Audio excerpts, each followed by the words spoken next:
Report پیش کرتے ہیں سکھر سے۔ سکھر کے قریب روہڑی میں تحریک انصاف کے حلقہ PS-25 کے نامزد امیدوار عزیز ابڑو نے انتخابی مہم تیز کر دی۔ روہڑی کے مختلف علاقوں کا دورہ، لوگوں کی جانب سے بھرپور حمایت کی یقین دہانی۔ پاکستان تحریک انصاف کے رہنما اور حلقہ PS-25 کے نامزد امیدوار عزیز ابڑو نے بھی اپنے سیاسی حلقے میں ڈور ٹو ڈور کیمپین کا آغاز کر دیا۔ روہڑی کی عوام کے جانب سے پھول کی پتیوں اور سندھ کی ثقافت اجرک پہنا کر استقبال کیا گیا۔ ہاتھوں میں ہینڈ بلز پکڑے تحریک انصاف کے کارکنان کی پرجوش نعرے بازی۔ تحریک انصاف کے رہنما حلقہ PS-25 کے نامزد امیدوار عزیز ابڑو کا کہنا تھا کہ انشاءاللہ 8 فروری کا سورج تحریک انصاف کی فتح کی خبر لے کر طلوع ہوگا۔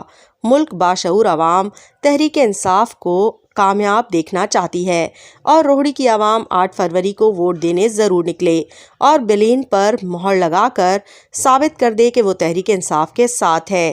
ملک بھر سے تحریک انصاف کو کامیاب دیکھنا چاہتے ہیں۔ رپورٹر عزیز احمد، سکھر۔